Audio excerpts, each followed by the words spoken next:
So we've got Deepfake Deep Harms by Regina, Rini, and Leah Cohen in what is this journal? This is Journal of Ethics and Social Philosophy. Yeah, I mean, you don't have to dig stuff up. It's fine. But yeah, let me drop the music. It's loud for me at the moment. I don't know how loud it is for you, but here we go. So, I mean, this just seems like fun. This is a social philosophy, but we're going to be talking about, new AI stuff. And so, yeah. Well, I mean, philosophy is always very difficult.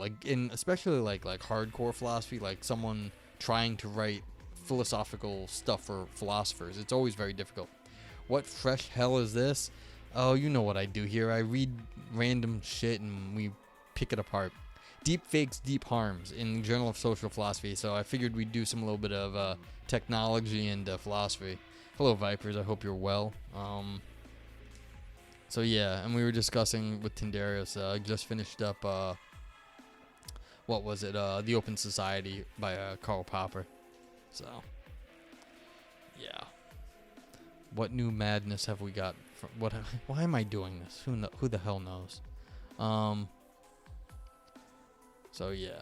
All right. So I'm gonna start reading this. Let me know if you have any questions, and keep asking questions in chat. You can keep chatting. I'll respond to you just the same. It's all good. So let's find out what the hell's going on here. Deepfakes are digitally altered audio or video recordings in which one person's face and or voice are mapped onto the body of another person, creating misleading evidence of events that never took place. Deepfake videos can be recreated with open source software based on machine learning algorithms. Currently, this technology is a niche interest, mostly isolated to internet pornography communities, but it's used by other actors, some with still more malicious intent, is a very near technological possibility. The aim of this paper is to get out in front of that future, to recognize some of the emergent harms the technology may bring about. All right, so this is as of July 21. All right, so this is a full year old actually, when it was accepted. That means this was written prior to July 2021. That means sometime in 2020 into maybe 2021. And it could have been under review for 6 months. So that means this was probably written in 2020. So this is already 2 years old, like the stuff that they were looking at during this paper. Viper says, I don't think philosophy is hard. I think language is insufficient. As a programmer, I tend to break things down into flowcharts in my head, and these papers are often very simple flowcharts, but unnecessarily wordy. Yes. In some sense, the flowcharts, in even my writing, I break everything down to one modus ponens. If P, then Q, P, therefore Q. Like, the flowchart for me is very simple. The trouble with what I do is I have to find the right P's and Q's. Like, it's extremely difficult to find the right examples for me. That's the difficulty for me. So if you're going to do something, you have to be able to pick out the right counterexamples, pick out the right experience, and this is a lot easier said than done. So the flowchart is deceptive, actually, at certain times. Some things have much more complicated arguments, but a lot of times what I'm working on doesn't, but it's deceptive because of that reason. And I don't disagree with you. Philosophy can be, like, not complicated. It can be pretty simple, but it's a lot of times it's putting your finger on the right spot and pushing. So like if you push the right spot, then you know what you're doing, but it's like you have to know exactly where that spot is. Lumpy Dragon Potato says, I agree. I wrote an editorial about the failure of philosophy to communicate its ideas on Aris Discord. Oh, yeah. I mean, it's extreme. Well, the problem there, Lumpy, is that seems to make it sound like philosophy is difficult because people are failing to communicate. If it was easy, people would be able to communicate it easier. But what's your idea, Vipers? So, it's like the failure to communicate is because a lot of times things are going on that, it's complicated and then people say the wrong thing. So it's like there's a lot going on in people's heads, and then when they try to get it out, it comes out bad. And so you're like, oh, well, that's simple. Why didn't you just say what you meant the first time? It's like, well, I also was thinking of 12 other things at the same time. And you don't realize that on the receiving end because you only see the end product, which should have been better. But Viper says, you philosophers create a fun for all your examples, so rather than search for examples, my job will be acting them out. I'll even film it on my iPhone. Seems like a fun life. So we should just like dance around. What do you want me to do? Like act out pushing someone in front of the trolley to block the trolley from like killing other people? So like I have to like, you know, act out like pushing a fat man in front of the trolley to stop the trolley and kill the fat man? Ah, okay. I see. I think that's a great idea. We should definitely do everything you say, Vipers. How much money, of course. I mean, it's a... I have no comment on the Irish and their willingness to blow things up. I was watching Shane stream about the Troubles. I think you were there. And I mean, you know, at the end he was just commenting on that there was a bombing for 20 years, every 26 minutes on average. Like that's an insane rate of bombings, and the fact that like Vipers is not hard mode. Vipers is hard mode because I start laughing at Viper's jokes. That's the only thing that's hard about Vipers. He's funny. I mean, the hard mode for me is I've got to read chat and paper and like look at stream stuff at the same time. I only have one brain here, and like I can't like split my eyes and read two things at once. That's the real hard mode here, is reading like multiple texts at once in real time. That's the hard mode for me. Like, you ever tried to read two documents at once? Like, go for it. Like, it's not so fun. So I'm trying to keep multiple things in my head, and then like jokes go over my head and I feel bad. I'm like, oh, they were laughing at me. It's like chat was laughing at me. Yeah, so anyway. Yeah, and the fact that the Irish were getting bombs from Muammar Gaddafi, like that's just like, I understand the motivation by Muammar. He says, oh, you guys are blowing up the English? Let me help. But like, a lot of places in the world are not very happy with the English or and so it's like, but like I was not expecting but like military grade bombs to be getting delivered to the IRA. So if anyone here does not know Shane, of course, we love Shane. Yeah, well, hopefully that'll. Yeah, man, I'm here from Ireland. Hello. Hello from Ireland. Thank you for the follow. Yeah, so this is Shane McGinnis. He is a sociologist and a historian, and you can request things, as Vipers said they did, about the Troubles in Northern Ireland. And it was a fascinating stream because it is just so intense what happened up there. Yeah, so. Anywho, okay, so if you have questions about this stuff, let me know. We're going to ignore the fact that Viper said he's going to kill people for money. Question, of course, is how much money? Are you a cheap date or are you an expensive date, Vipers? We'll find out. Okay. And so I was saying about this. This is why I mentioned the timing on this. That this was accepted in July 2021. And the tech has progressed significantly since when this was written, which was probably 2019 into 2020, maybe into 2021. Well, I don't mean to say that your childhood was intense, and you know, people accept their reality, but like the number of bombings just sounds like a lot. I mean, bombings, you know, war with bombings is intense, but yeah, it is a weird thing. You know, I'm in New York and people be like, oh, that's crazy. It's like, well, this is just where I live. It's not like that exciting. And if you're here, you realized our news is actually quite a lot more boring than a lot of other places' news. Like when one person gets shot, it makes the news here. Like it's not, it's like, or like, oh my God, someone got shot. It's a city of 8 million people in like the like little area, and like only one person will get shot a day. And I remember when we went for like 2 weeks and no one got shot or no one died of murder, and it was like that happens here sometimes. Yeah, absolutely, polymath man. Yeah, the fact that people finally did, but like the way it happened, of course, that's yeah, it was like super fascinating when Shane went through, you know, the quick version.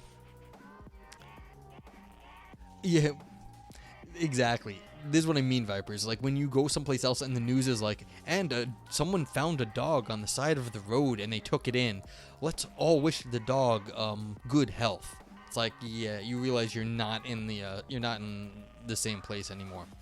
I was out of town once and I got back and the news was like someone got shot by a bow and arrow like badly, like through the stomach.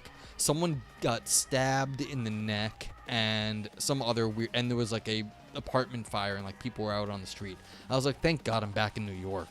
Like where stupid shit happened. No one died, I don't think, out of any of that stuff. But like it was a stabbing, a bow and arrow accident. Like who the fuck was expecting that? And like a fire, which is normal, but like unfortunate. So you watched a video today from a Vienna-based humanities institute. They mentioned a tension between continental and analytic philosophy. They did not elaborate. They hinted, you know, there are tensions because, you know, people want to make claims to whatever little bit of important things they have in this world. And there's a disagreements in philosophy about what should be talked about and how it should be talked about. And so, you know, this is it's a sociological problem because people don't understand what the other one's doing or why they do it. They think their way of doing it is better. And so you'll get analytic people being like, the continental people are unclear, and the continental people be like, the analytic people are clear, but they're not talking about anything important. The reason we're unclear is because we're talking about important things to humanity and it's difficult. And the analytic people say, well, we're talking about things in a scientific, formal way, and it's very clear. And then it's like, yes, you're talking about math, and math is great, but it's very narrow.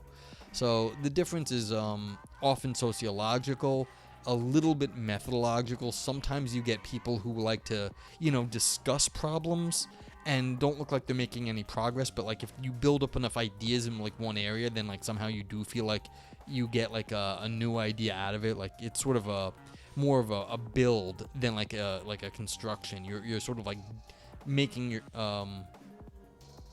you're sort of like getting all the ideas out there, and so you're talking about the whole thing. So it's more of a holistic approach sometimes. And in analytics, you are analyzing, you're pulling the ideas apart, trying to, you know, take things apart, see what's underneath them. And so instead of you know, this deconstruction, like not, I don't want to say deconstruction, this sort of compositional approach where you're taking things piece by piece. The content, that's an analytic. The continentals are sometimes looking at very big problems and saying, well, what can we do about this very big concept? Like, you know, the meaning of life. You don't hear analytic people talking about the meaning of life. They might talk about one little aspect of like how to define meaning in life. The, you know, continentals will be like, well, let's talk about the meaning of life. And so what is it to be alive? And so it's a different sort of method at getting at whatever there is to get at. Yeah, that's right. So it's like when you say they treat things like brains in vats, but brains don't exist in vats. Exactly. It's like you've tried to break it down into something that was artificial. Yeah, so Polymath says deepfake is frightening me, and if you can't trust the face, you can't trust the internet. Yeah, can you trust the internet? No, of course you can't trust the internet. Why did you think you could trust the internet? And what I'm wondering is, there's been fake photographs for a long time. There's been propaganda photographs for a long time. So what is new in the deep fake area? That's kind of why I want to read this. See what is new about this. Oh, you can't trust the intent. Yeah, but you've got actors out there too. So yes, that's true. But if you can't, but politicians have been lying to your face also for time immemorial. Like, politicians lie. That's like the definition of like politics, almost, and being a politician. And that's not even new. So if you can't trust the face, you can't trust the intent. Well, people will lie to your face. It's called a snake oil salesman. We've got religious figures, we've got salesmen, we've got politicians, we've got all these people from the history. So the question is, why? I mean, we thought we could do this better nowadays because, like, video is harder to fake, but now we're losing the ability to even trust video. So in that case, what do we have left? And that's a great question. How do we actually judge intent at this point?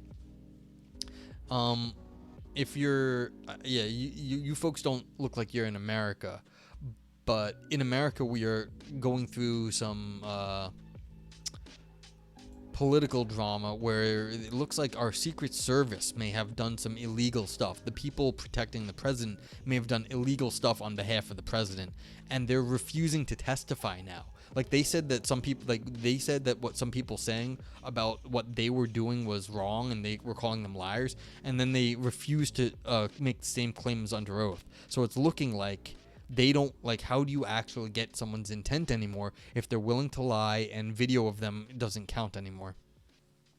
Viper says, I don't think that's a big deal. We don't recognize drawing or paintings as legitimate representations of reality. We just shift towards seeing photo and video as the same. Yeah, but Vipers, that's what people have been using. So it's like, what do we do now?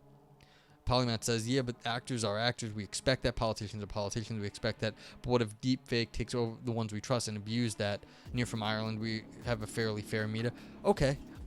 Yeah, but this is going to be a trouble. Exactly. What can we trust now is I guess going to be the question. And, this is going to be one of the things I actually expect them to say. The emergent harms the technology may bring about will be the overall distrust of media at this point. So, but yeah, if you have any more questions, let me know. I mean, I'm happy to keep discussing different things, but like, yeah, I don't know. Freedom House, more free than America. That's probably not that hard at this point. We're going away from more freedom. We're giving like the little tin pot dictators in their little states too much power, and they're cutting down people's freedoms. So it's yeah, I don't know what that link is. Look at. Find out. Copy link.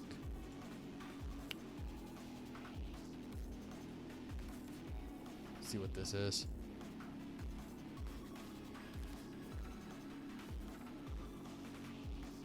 Okay, yeah. So, yeah. Places more free than the US, probably not that hard to find. Can look at that later. You were going to recommend this exact paper, but then you randomly picked this paper for myself. Bewitched, how you been? Good to see you. Welcome back. Hope you're doing well. The universe is predetermined. Oh, Eleanor Roosevelt to promote freedom. That's kind of cool.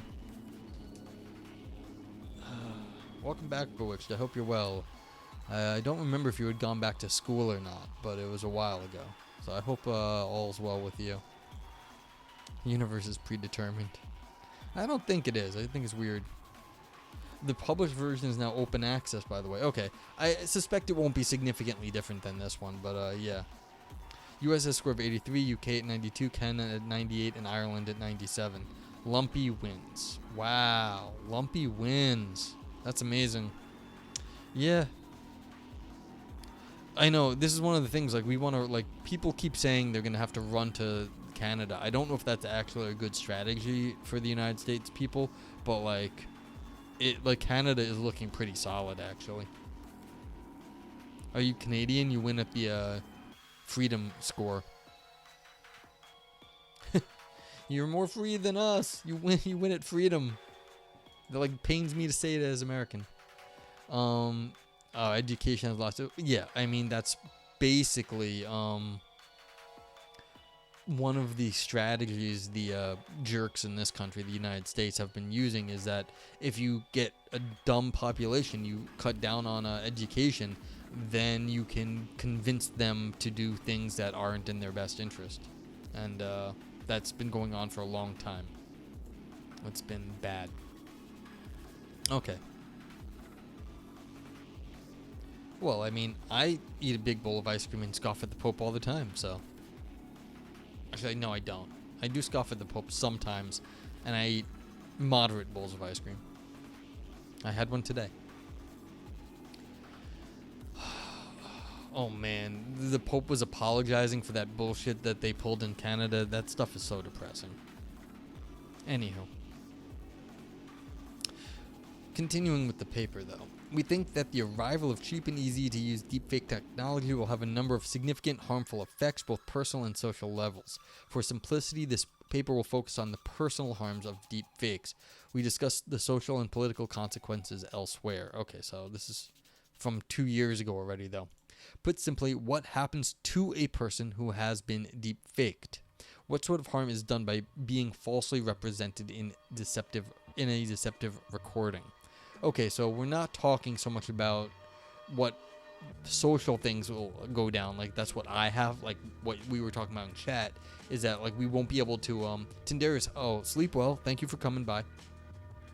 What happens to people when they can't trust even videos that look real of people? But, what happens to the person who's deepfaked?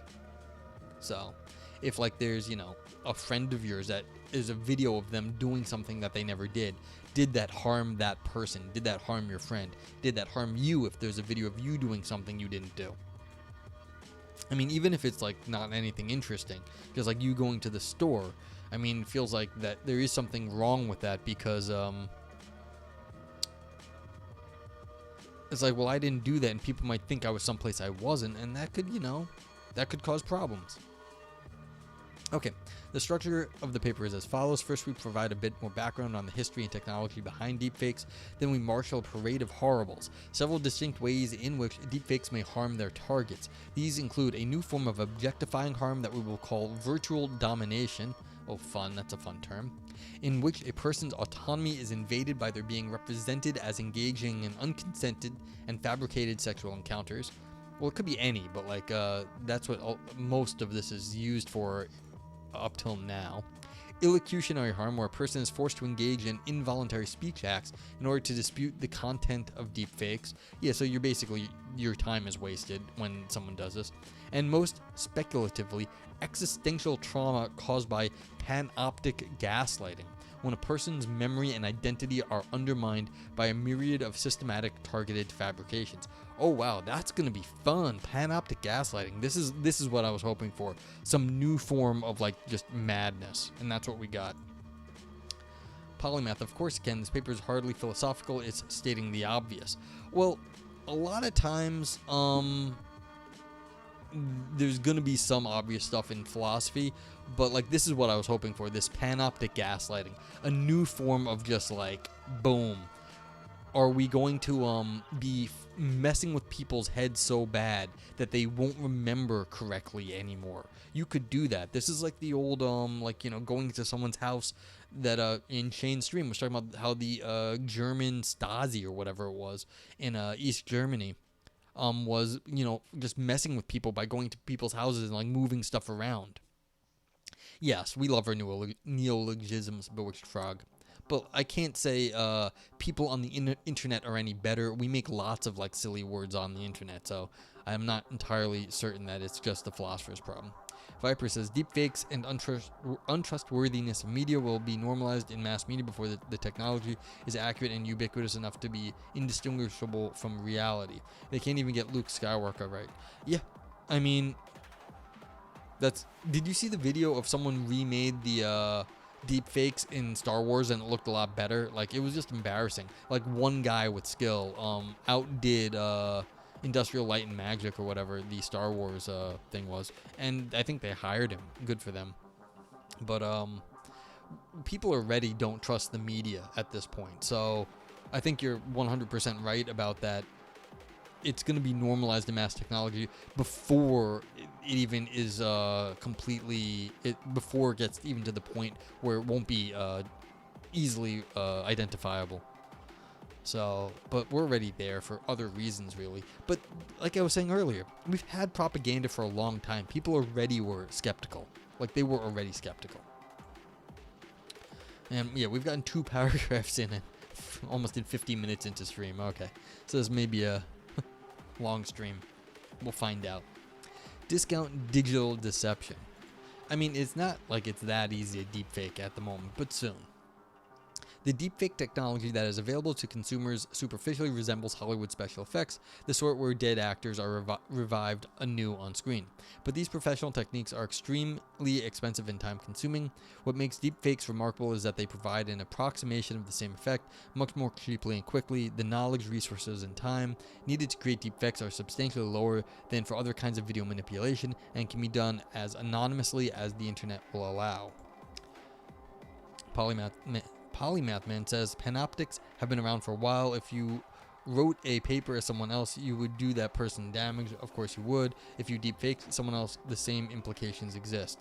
Yeah, well, this is why I'm reading this, is because what is new with deepfakes that is different, and this is something interesting. Like, you could write lots of papers and you put Noger 0 on it, and I'd just be like, no, go away. Like, I'd write the journals saying that wasn't me. But if you start putting videos out of me being all over the place doing stuff, that would be a lot harder, because people would be like, nah, that was you. I saw the video, like it looked real.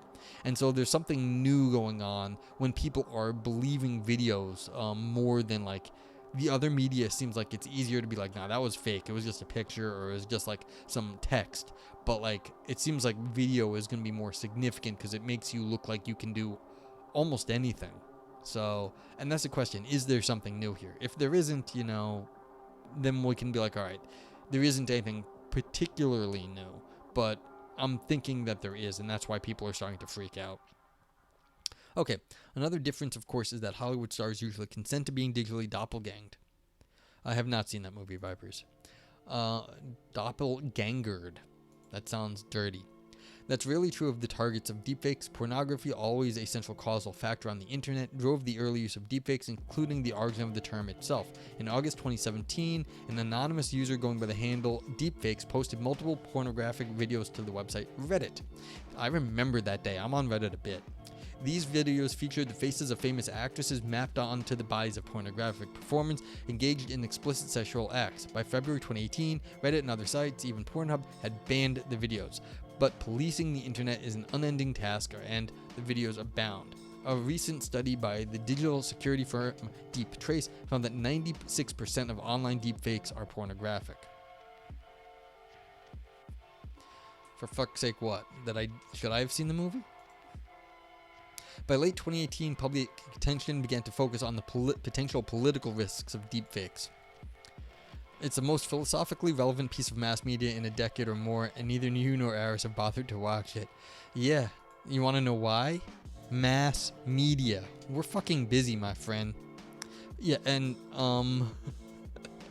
porn leads to all technology. Porn is driving a lot of like innovation. Like, people forget that porn is a lot of the stuff you see that comes up on like YouTube was originated in porn. So it was fun, but not transcending. Okay, good to know. But if it's fun, it's worth time, It's like, I could use some fun.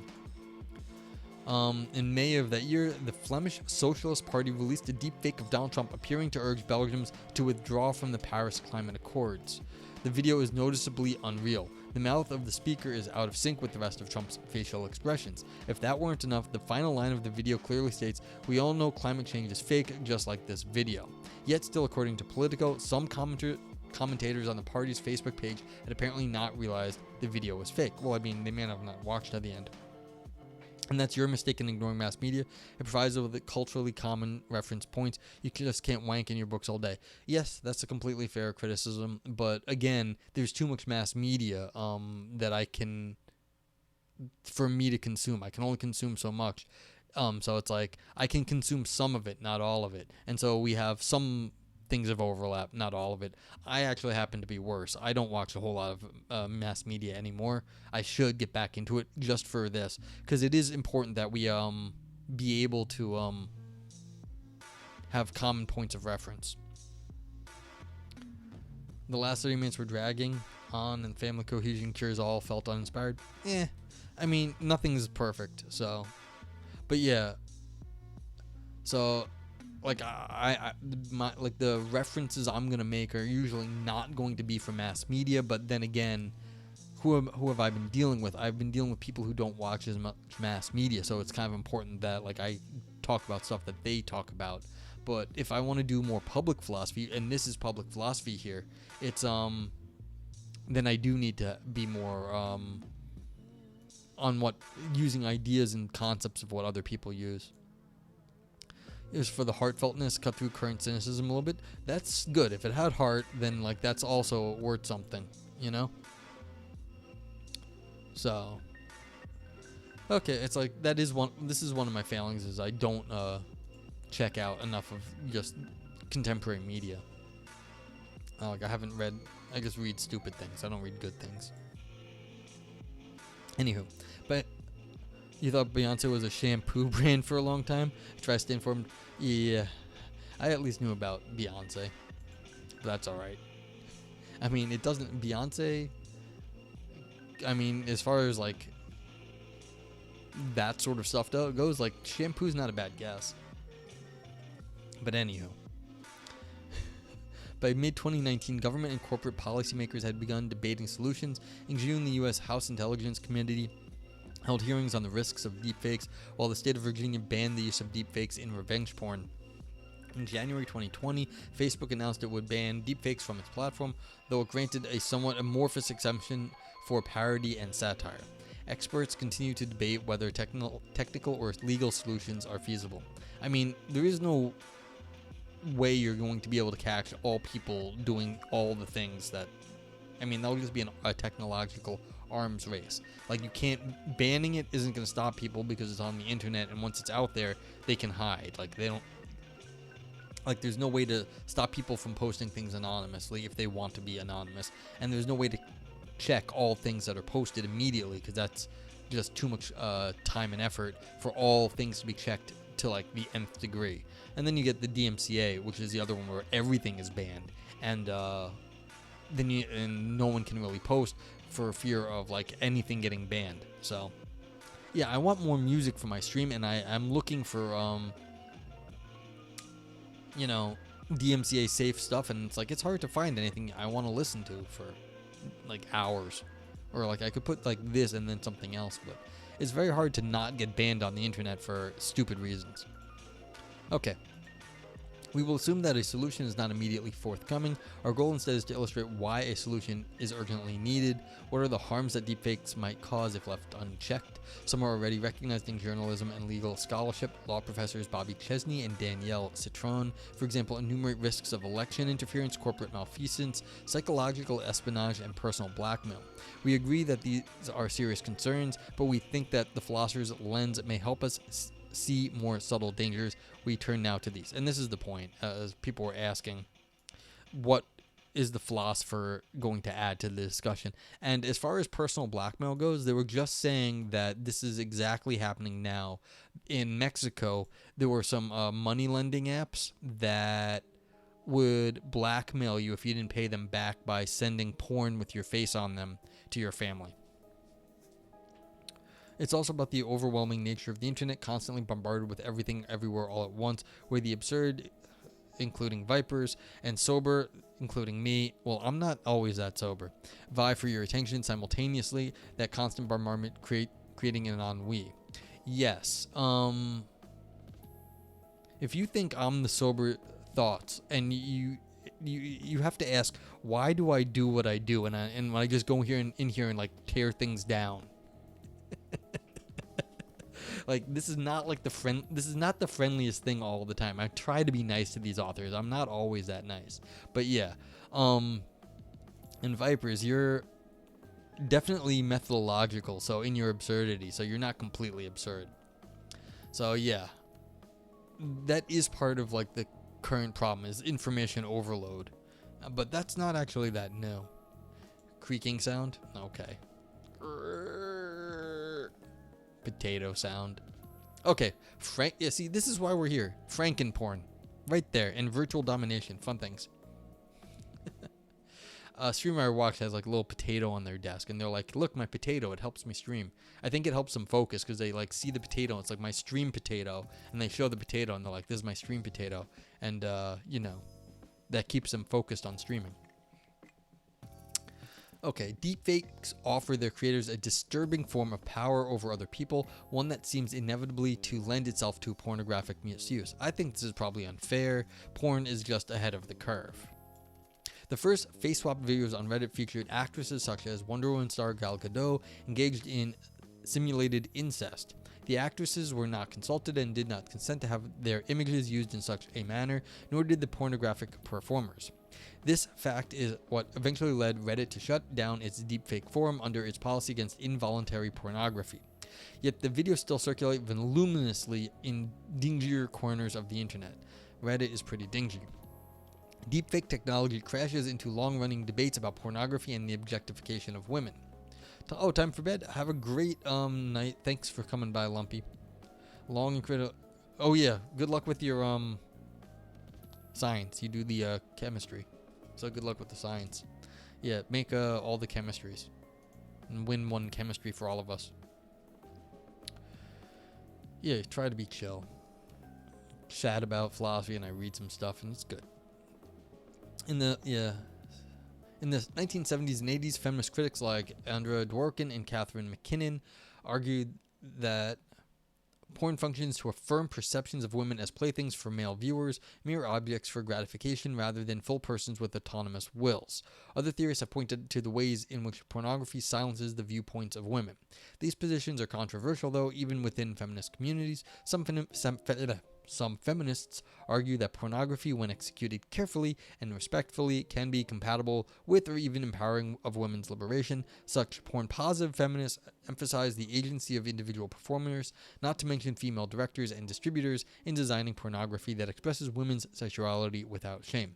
Yeah, so you can have bad media and better media, and like it doesn't need to be pornography, and it may show up in pornography, but you can have like really stupid movies that are not pornographic that also treat women badly or treat them less badly. It's a media problem, although it does show up in porn more clearly. This is an unresolved debate, one with a good deal of subtlety to it. Even if Dworkin and others are correct that the general social function of pornography is to objectify women, it still might be true that the local function of some feminist-created pornography is empowerment and destigmatization. Women in general do not consent to how they are represented in pornography, even if some women consent to their personal presentation in specific pornographic works. Weighing these 2 points is extremely difficult, but deepfakes obliterate any subtlety or nuance because no one consents to deepfake porn. Journalist Samantha Cole interviewed women who have worked as pornographic performers to get their views about the emergence of deepfake porn. Retired performer Leah James told Cole, "It's really disturbing. It kind of shows how some men basically only see women as objects that they can manipulate and be forced to do anything they want. It just shows a complete lack of respect for the porn performers in the movie and also the female actresses."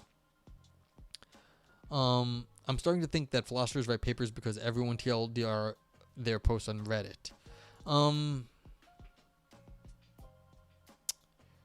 You're not wrong, Vipers.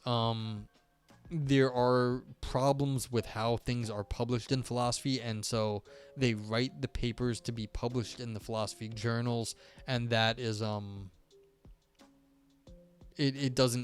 it's screwing with getting the point across a lot of times because they have to account for so many different like competing like objections that are usually not that important, and then that adds a lot of just extra text to go through all the objections and all the different perspectives, and so they're trying to show that they know what they're talking about when they don't, when basically all they should be doing is getting to the point. And that's part of the sociological problem. But you also do at least sometimes get a feeling of, well, I've learned something now when you read these, well put together pieces where, like, they do go through it. So that's part of the other issue maybe, is that, like, they're used as, like, teaching things. They're trying to teach people what's going on, that they're so smart that they know all these things. I shouldn't say that, like, in the snide way, but, like, they're trying to show people what is the debate here. And that takes a lot of time and effort to like explain things to show why what they're saying is important. When again, they could just say, if it was obvious that what they were saying was important, they could just say it, and then people would recognize it. But the truth is, people don't just recognize what's important sometimes. So they spend a lot of time doing this to like bang it over people's heads. But like, this is a sociological thing with current philosophy publishing and academic publishing in general. You have to write to the journal standards about what gets published. Okay, there's something painfully literal in the sort of objectification at work in deepfake porn. Reddit forum users requested the creation of custom videos with particular actresses swapped into particular sex acts, as casually as specifying the paint job at a car dealership or ordering toppings on pizza. And as the technology improves, the ability to treat women's images as playthings will only grow. One emerging technique, developed by computer scientists without bad intentions, uses AI to simulate the movements of a real person's entire body by mapping it onto an actor's poses. Well, of course, you've seen all those things where you've got full body mappings. That's not even hard to do anymore. It's just expensive to get that set up. Once a similar technique is available to deepfakers, they'll no longer be limited to superimposing famous faces onto existing porn clips. Instead, they will generate novel simulacra of their targeted celebrities, posable, pliable representations, ordered to do whatever their user desires. Pineapple on porn stars. Well, yes, of course. But I mean, you don't need a deepfake for that. You just want that in person. Okay, I just want to comment on this last paragraph. This is just dumb. We already have cartoon porn where you can already do posable, pliable representations, and it can do whatever you want. There's cartoon porn. There's been cartoon porn for a long time now, and the idea that you're gonna be able to put a celebrity face on that is you can already get representations of their face. It'll just get better in the future, but like the idea that we're somehow limited at this point is like wrong. You already can do plain cartoon porn. You have pornography of cartoon characters and like Disney film stuff. There was a big problem a few years ago. There was a cartoon mascot for one of the insurance companies, and they had to drop their mascot because it was a very cute woman, and every time you started searching for their like mascot, porn would show up because that's more people were making porn of it than actually cared about the insurance. Because, I mean, insurance is great sometimes, but, like, more people were interested in the really hot porn that could be made with that mascot.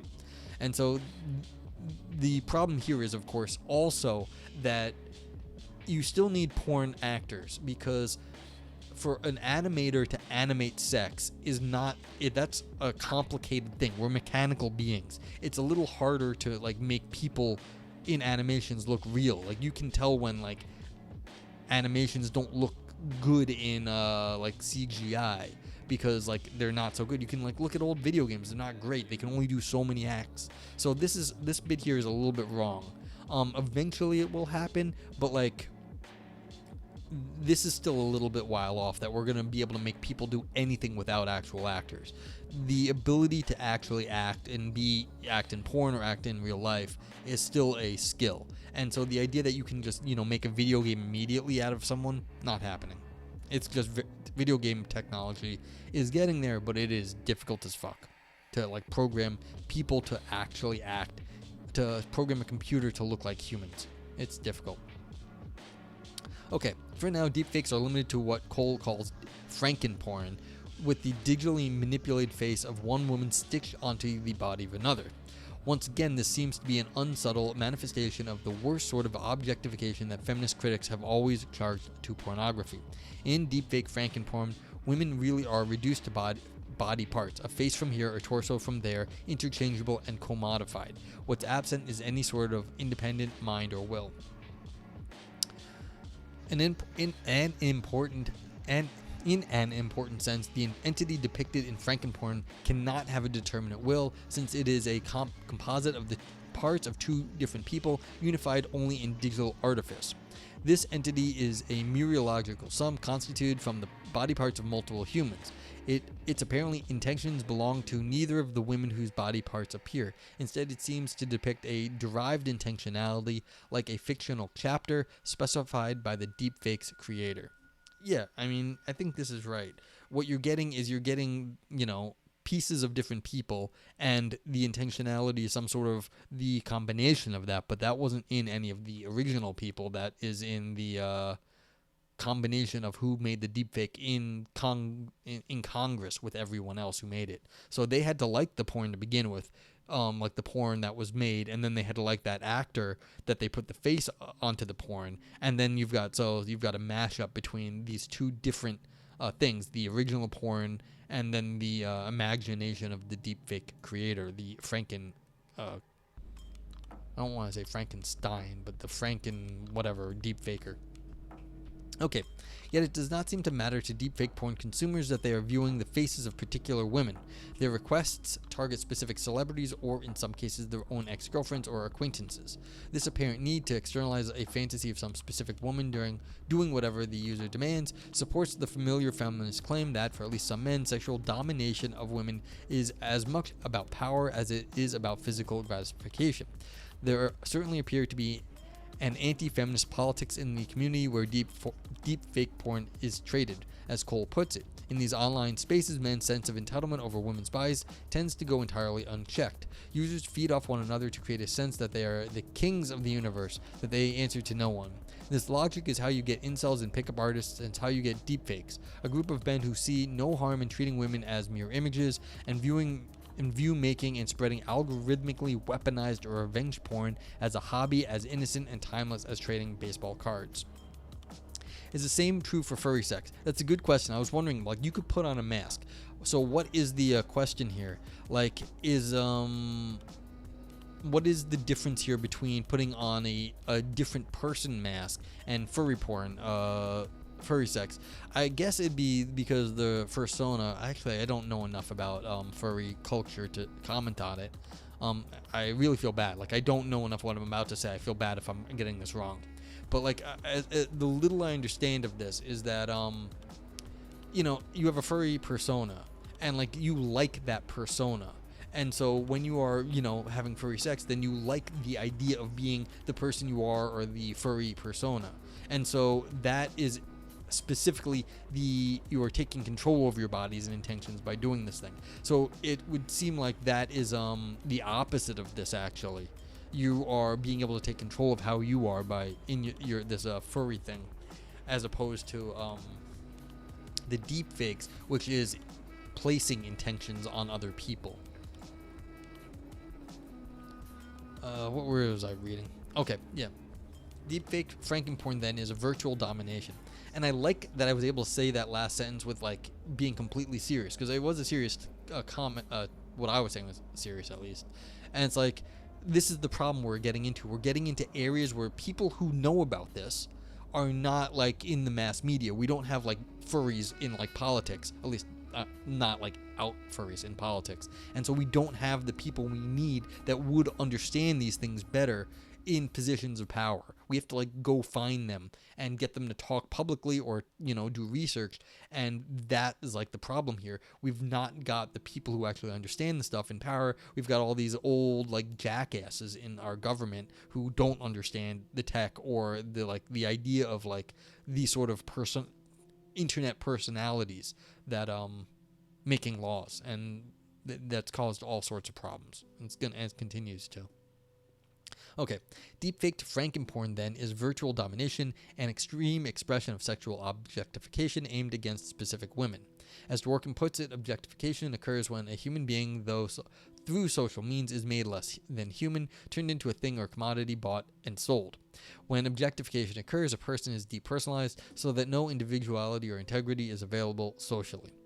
Frankenporn turns real people into digital toys. Even those unpersuaded by feminist objections to traditional pornography ought to recognize the moral wrong here.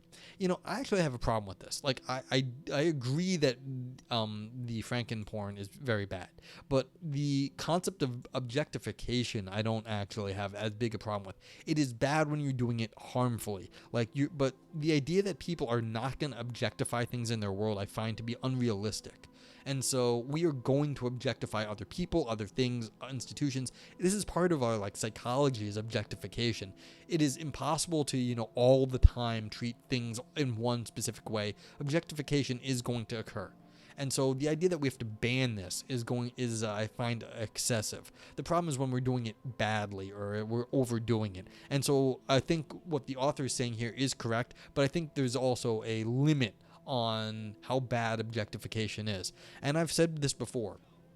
If you like my media and this is what gets you off, you are free to use this fucking image in all your fantasies as you want. I don't care, because this does not harm me when you're thinking about like stuff. Now, if you go make deepfake porn with me, that might cause me some trouble in the future. Like, someone might see that and get the wrong idea about me. That would be annoying. But like, if you want to do like stuff like in your head, personal things, that's fine. I don't care. And like, there's the thing, objectification is going to happen, and I'm not telling you not to do it. I'm telling you, don't do it in a way that's going to cause you problems or me problems. Like, and after that, have your fun. Okay, illocutionary harm. We turn now to another potential harm of deepfakes, one more closely tied to their epistemic effects on public discourse. Deepfakes do not have to trick anyone in order to be harmful. Even if a deepfake is ultimately debunked or never believed at all, it can still hurt the person it falsely depicts by changing the discursive context around them. Yeah, if I have to like even talk about a deepfake made about me, that's a sentence I had to waste time on. Why are you wasting my life on like making a deep fake of me saying, oh, I didn't do that? And even if everyone believes me, that's 1 second of time that like you've taken from my life that I'm not going to get back. This point is most clear for public figures like politicians or celebrities. When deepfakes illegitimately force a public figure to react with undesired speech acts, they cause what we will refer to as illocutionary harm. In this section, we will explicate what makes this a distinctive sort of harm, then catalog several forms it might take. Okay, yes, they're gonna call this illocutionary harm. That's a very nice technical term. You're just wasting someone's life. That's really the problem. Continuing. There's a legend about the American politician Lyndon Baines Johnson. Facing loss in a Texas congressional race, Johnson instructed an aide to spread rumors that his opponent engaged in sex with pigs. We can't get away with calling him a pig fucker, said the campaign manager. No one's going to believe a thing like that. Johnson replied, I know, but let's make that son of a bitch deny it. Yeah, so that's exactly it. You're making someone waste their time talking about stupid shit. And this is one of the things Trump was very good at. He would say something stupid and then make everyone deny it. And, he was wasting other people's time, and he knew that. And he was very good at it, and he used it for his political advantage. Because if they're talking about stupid shit that you were just, like, blabbing on about, they're not talking about the more important things that they needed to do.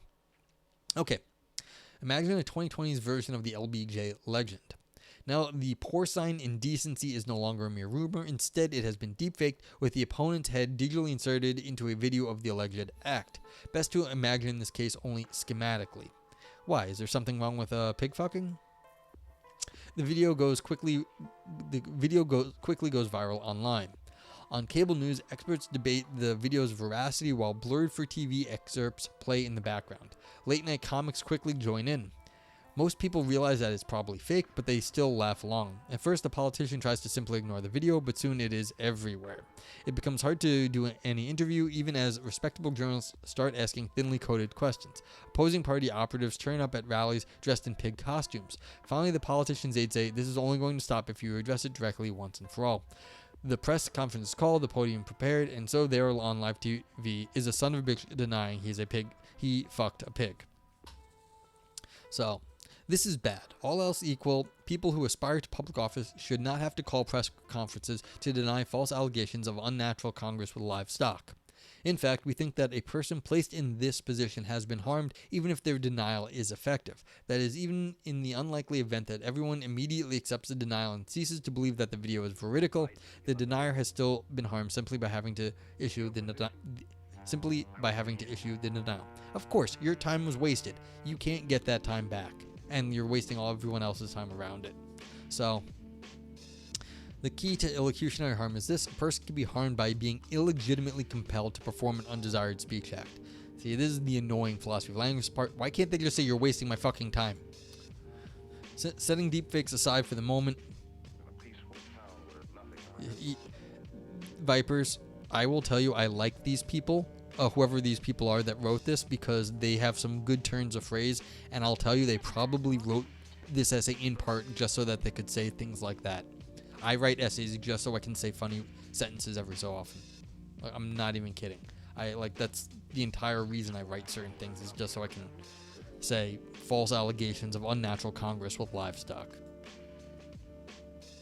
Setting deepfakes aside for the moment, think of simpler examples. Totalitarian regimes frequently force their citizens to engage in compelled speech. Under Mao, the Chinese Communist Party ordered comrades to write self-criticism statements, confessions of their complicity in capitalist villainy. Many were also pressured to falsely testify against friends and family. Similar things happened in Soviet Union and Nazi Germany. I was just thinking about my grandma. My grandma took the fifth against communists in the 50s. So she knew communists. She took the fucking fifth, and she lost her job over it. So it was like, this happens all over the place. These are all examples of illocutionary harm. And more importantly, and perhaps controversially, we hold that this is a distinctive type of harm in that it does not wholly reduce to other types of harm or wronging. Against our view, one might insist that illocutionary harm reduces to some combination of psychological anguish or reputational effects, but we think this misses a key feature of compelled speech. When a person is illegitimately compelled to speak, they are abused specifically in their capacity as a speaker. You know, this is the philosophy. You have to say, oh, we identified a new phenomenon. Okay, you're wasting someone's time. It happened to be that you're wasting someone's time in that you made them say something wrong, say something they didn't want to say, and that's the specific kind of time wasting you were doing, but you wasted someone's time. Alright, author says, what does that mean? We have in mind here something akin to Miranda Fricker's account of testimonial injustice. According to Fricker, when a person's testimony is unfairly dismissed on the basis of their membership in a derogatory social category, that person has been wronged in one's capacity as a knower. In addition to whatever material harms might result from not being believed, the target is undermined in a capacity essential to human value, and so suffers a great injustice. Similarly, we think illegitimately compelled speech involves a distinct type of harm, a harm to one's capacity as a user of information. In this, we follow Rachel McKinney's work on extracted speech. McKinney's primary examples concern coercion, such as when psychological pressure drives innocent people to confess crimes. Such pressure amounts to wrongly undermining, bypassing, or overriding an agent's ability to speak voluntarily, and wrongs victims as communicative agents. McKinney distinguishes two ways that extracted speech can be wrongful. First, in a forward-looking way, it can license future wrongs against victims, as when an extracted confession licenses the unjust conviction of an innocent defendant, and second, the mere act of extracting voluntary speech can itself be wrongful, regardless of further consequences, when it comes about through subverting a person's communicative agency. Viper says, speaking of happening all over the place, that video I mentioned earlier was entitled, Preparing for a Fascist America. Heh, awesome. Yeah, this country's strange at the moment. We're doing weird things. It's on Aris's Discord, so if interested. Okay, good to know. If anyone here is unsure about Aris or anybody else like that, because we have a few people watching, this is a link to Aristotle. First link there. He is also a philosopher on Twitch, and he streams quite regularly, although I think he's going to be off for a week or two because of he's moving. So you can check out his channel and and ask him anything. He does ancient and ethics, and he does like computer ethics, so he would know about this. He might even have read this paper, so or heard about it at least.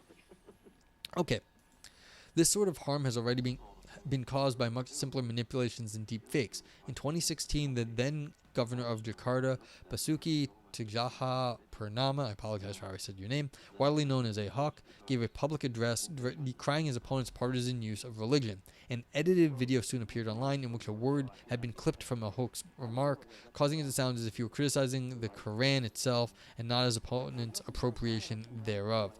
An enormous public outcry followed, resulting in a hawk losing his governorship and being imprisoned on charges of blasphemy. Yeah, that's dangerous. Like, if you're going to say something, people might get you to say something you really should not be saying in a certain area.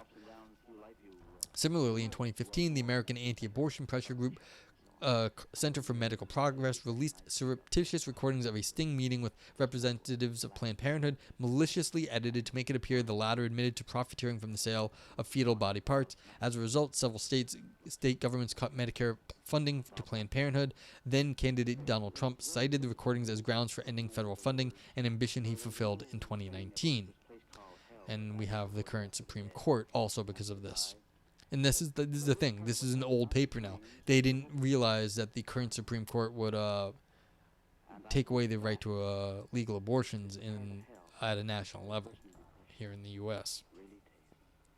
In both cases, not everyone believed that the edited videotapes were veridical, but to those who did, the videotapes appeared to license punishment that was in fact unjust. Ahok and Planned Parenthood both suffered wrongs by being portrayed as saying things other than what they actually said.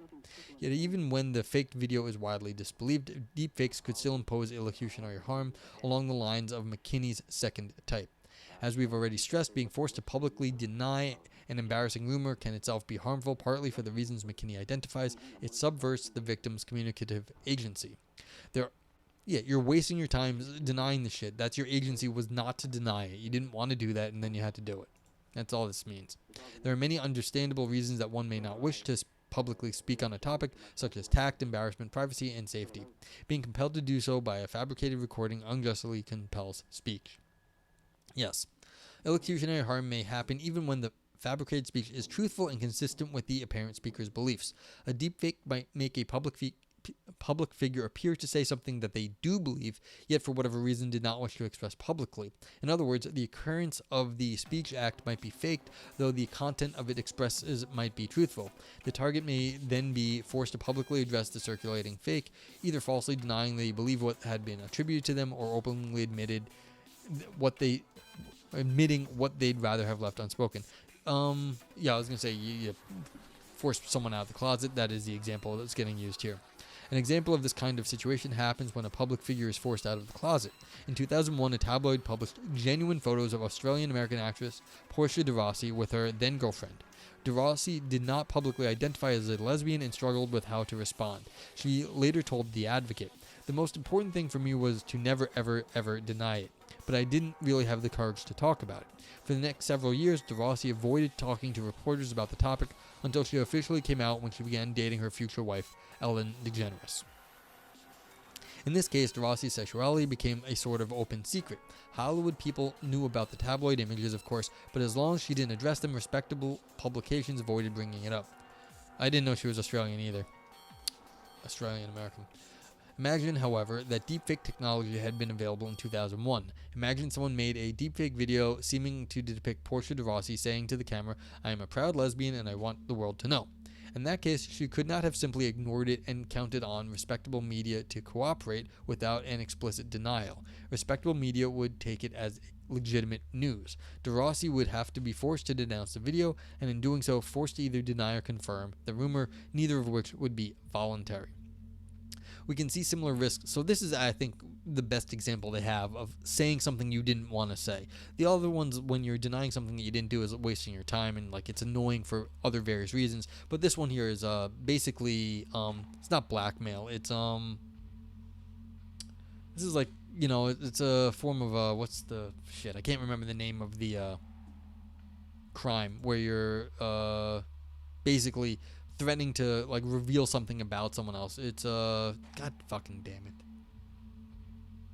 Extortion. Thank you, Vipers. Yeah, this is basically this is when someone gets into your computer and downloads your browser history and threatens to release it. So this is basically that's true. What you looked in your browser or what's on your computer is your stuff, and they're threatening to release it to the world. This is basically a manufactured extortion.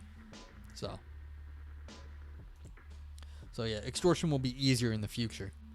That's what this is saying. And I like this because this is a new idea. This is that you don't even have to have evidence. You can manufacture the evidence of a truth, and then that will make your job as an extortionist easier. And so this is the first, I think, really new thing that I hadn't thought of, that extortion will be easier going forward. So should get into the extortion business, perhaps.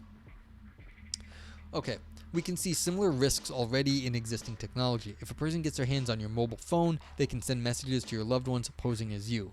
A malicious or merely paternalistic acquaintance might say things you think are true, but for whatever reason do not wish to say. There's a striking example in Kristen Lupinian's short story Cat Person. Margot is a college student.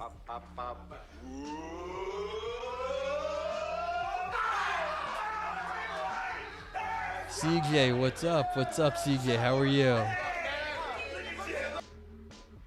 CJ, how you doing? What's going on? Hey, what's going on? Mighty Azoth, welcome in. What's up, CJ? How are you? How's your stream? What's going on? We're reading something about deepfakes and how they're bad. What were you streaming tonight? I saw, wasn't Club Penguin, was it? Oh, Wizard 101, that's right. Wow, you're still on the Wizard 101. I remember when you started that and you were like, I got like a 3-month pass, and you've been doing it forever now. It's great. Yeah, you must be like so high level. That's awesome. What's going on?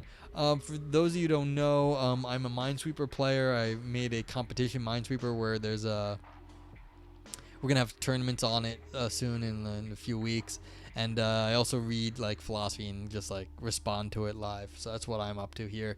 Let's get CJ a shout out for all the people that were here. Try to be good streamer. Not very good streamer, but try to be good streamer. But yes, thank you all for coming in, and yeah, feel free to ask questions or whatever. We're talking about deepfakes and like the things that could happen nowadays with easier deepfake technology. For example, we were just talking about like, say someone was gay in the media and like you wanted to out them. You could make a deepfake of them claiming to be out. What would they do if they didn't want to be out? And like that's a weird new thing where you don't even need to have like actual extortion material to extort someone, because you could say something completely true about them, but they didn't want to be out about it. And so you could like, there'll be new forms of extortion now that you have, like if you can deep fake someone's face. And that's definitely a concern for all of us streamers. You have all the views of my face you will ever need, because like there's what you do to get a deep fake. You need all the angles. And so that's congratulations. This is something I have to worry about now. Okay, so yeah, that's just kind of what we were just talking about. Portia de Rossi, I didn't realize had been partially outed by some pictures in 2001, and then later she finally came out as gay when she began dating Ellen DeGeneres. But yeah, but like it would have been harder for her to ignore if there was a video of her claiming to be out back then. Okay, so we're talking about an example from a short story on Cat Person. Margot is a college student in an unhappy relationship with Robert. She begins ignoring his texts, hoping he'll simply disappear from her life, but he keeps trying to contact her. Finally, her friend Tamara takes her phone and sends Robert the following message: "Hi, I'm not interested in you. Stop texting me." Margot is horrified by this. She imagines Robert picking up his phone, reading that message, turning to glass, and shattering it to pieces. Yet Margot does not send a follow-up message disclaiming authorship or denying the content of the first text. After all, it does express her genuine feelings about Robert. She'd not have chosen to say it in quite that way, bluntly and heartlessly, but it is an accurate representation of her thinking. Unable to bring herself to deny the text, she simply allows Robert to believe this is how she ended things. Yeah, so this is, like I said, this is papers from a few years ago, because that's when things are written in philosophy. Like, this is a good example, but I just feel like it's sort of flat-footed. It's like, that's fine. This case is fictional, but surely many real people have sent imposter texts on behalf of friends or enemies. This happens constantly nowadays. And the rise of deepfakes will make these situations more frequent and more compelling. A text is one thing, a voicemail or video message is much more affecting.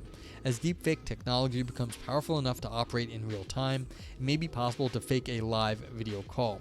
Well, and that's exactly what we see. This may be possible. This is exactly what those filters do nowadays. So people can filter, and a guy turned out to be a like older gentleman was faking being a teenage girl, and in some sense he had a ton of followers, and then when he got outed, he didn't lose his followers. They really liked him as a person at that point, whether he was a like cute girl or a like 50-something biker dude. because he was a 50-something biker dude. But like, this is not like a May anymore. This is what it is. Like, people are real-time faking this with filters. The more lifelike and compelling the fabrication, the more pressure there will be for the victim to say something about it. And when one is illegitimately forced to say something about a topic one would rather not address at all, one has been harmed as a speaker.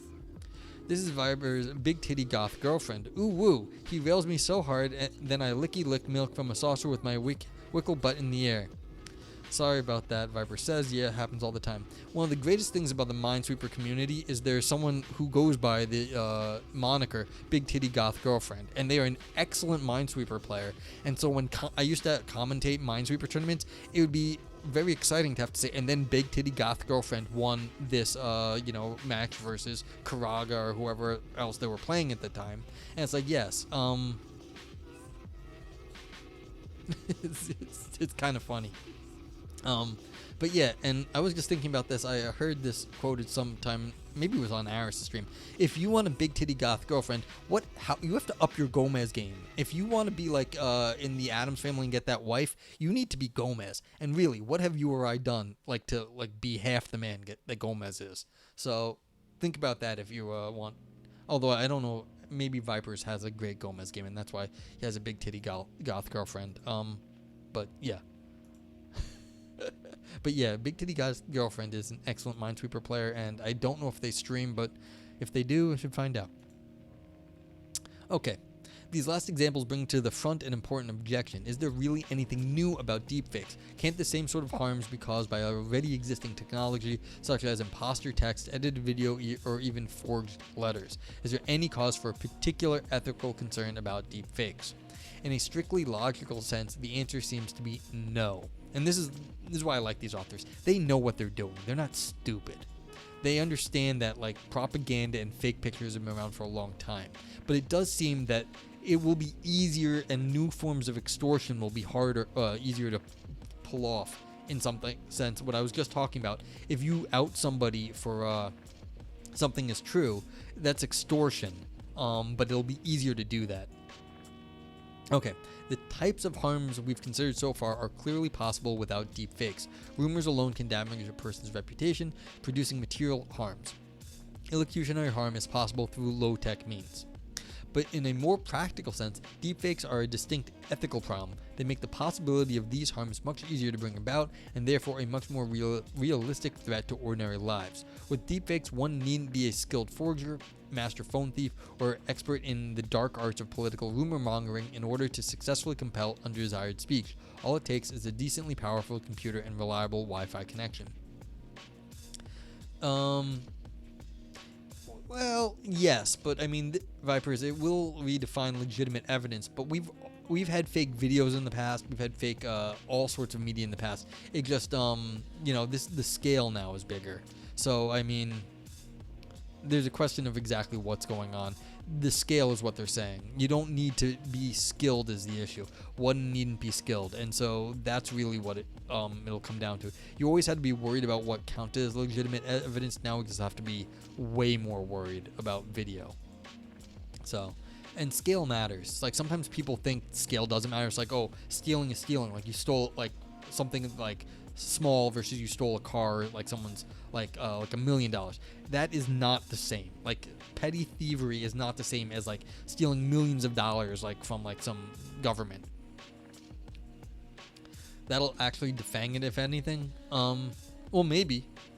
I mean, that's a good question, actually. What will be the effect of the scaling? I don't know. I didn't think about that. That's a good question. All right. One worry is that this moral problem, while not theoretically unprecedented, will be practically unfamiliar. Ordinary people, rivalrous. If anyone can do it and doesn't have to put effort into it, everyone's gonna have to put some effort into it. But yeah,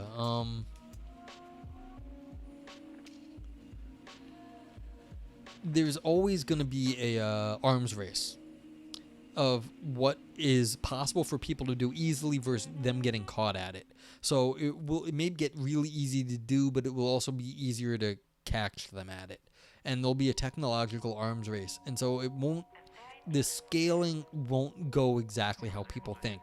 That there's an argument in futurology, sort of like thought, that like, you know, in the future we're going to be able to make like superbugs very easily. The problem is we're also going to have medical technology to block like genetically modified bugs also, or like it'll be easier to catch people and stop them. So it's like it's not so clear that like we're just going to make a super virus that'll kill everybody, at the same time not be able to prevent the super viruses. But yeah, there's technological arms race, and when that happens, it's just harder to predict where things will go, like what kind of arms race the thing will take.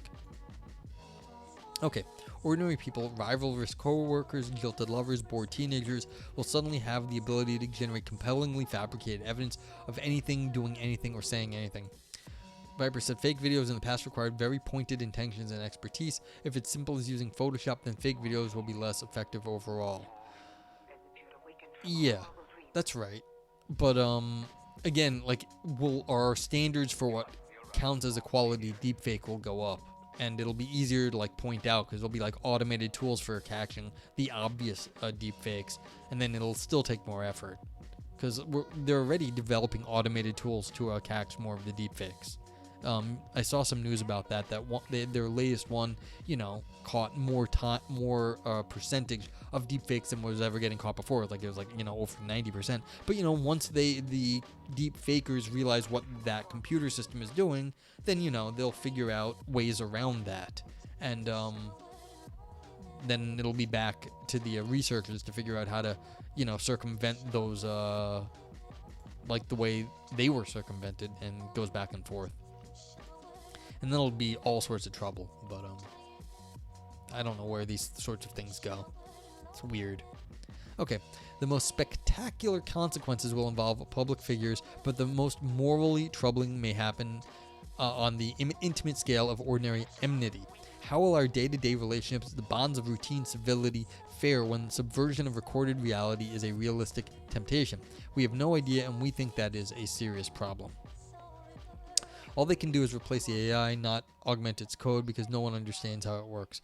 Yeah, that's fair. Like, you're going to have to upgrade the whole black box. Yeah, but see, that's what I mean. I don't really understand how all that works, and it doesn't look like it goes in a straight line. And if it is just like you're taking one black box for another black box, then it definitely isn't a straight line about how these things are going. And it's not going to be clear, like, if it's so easy to catch or, you know, circumvent the ways we catch them. Okay. Panoptic gaslighting and existential trauma. There is at least one more way in which deepfakes may generate harms, one which may go beyond facilitating a newly efficient way to do ancient harms. And this is what we were talking about. All the stuff we talked about above was old stuff that we're just doing at a different scale or in a new way, but it was all old ways you could screw with people.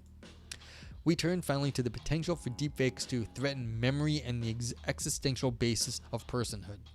In most deepfake scenarios, there are at least 3 different participants: a creator who generates fabricated recordings, a target who is falsely represented in the fake, and an audience whose response to the fake causes difficulty for the target. But deepfakes can be troubling even when the target and the audience are the same person. That is, when someone views a deepfake falsely depicting their own past actions. A fabricated recording could be used to destabilize or even overwrite first-person autobiographical memories. Yeah, see, you could like get confused about what happened if you see yourself doing something. You go, great, I wasn't there. Okay, to see the point, imagine you are in one of those complicated triangular friendships where everyone is a bit of a rival for everyone else's time and attention. Maybe you're a high school student, or just someone whose life continues to feature a lot of drama. Imagine that one of your friends claims to have heard you say terrible things about your other friend. You certainly don't remember doing that, and you are pretty sure you never said such a thing aloud. But now your rival pulls out their phone and plays a video. There you are at your group friend's pub, looking and sounding just a bit tipsy, and there you go saying those terrible things. The video is dated from about a year or so ago. I just found it last night, says your so-called friend, while I was going through old pictures. Don't worry though, I mean, of course I'd never show this to you-know-who.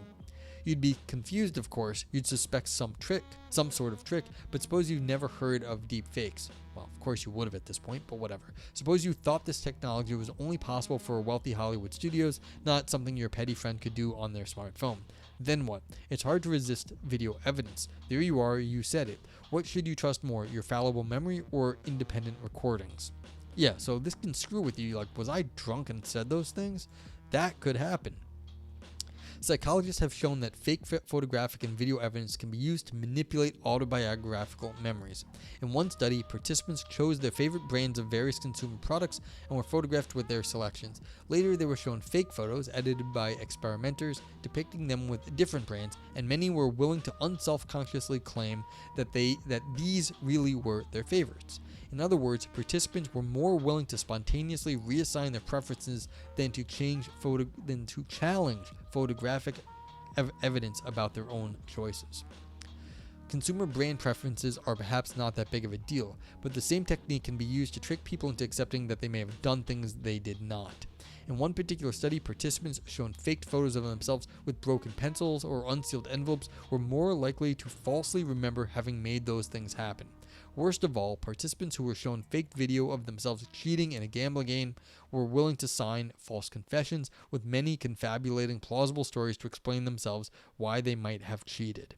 Yeah, and so this is the problem. Our memories are shitty and our sense of reality can fall down, and if they start showing you things that are designed to fuck with your head, this can happen. As I was saying from earlier, if everyone was in the stream about East German Stasi, that's what one of the things they would do. They would break into your house, change stuff, and leave. They wouldn't like steal anything, but it was just to fuck with your head so you couldn't tell what was real anymore.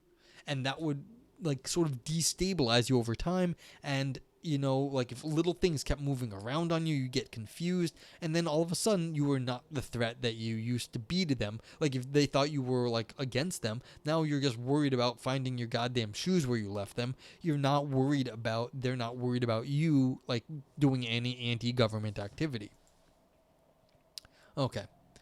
So if you were shown a video like the one in our story of a friend group rivalry, you might very well believe it. You might fall for it even if you do suspect some form of trickery. After all, maybe it did happen. Maybe you did forget.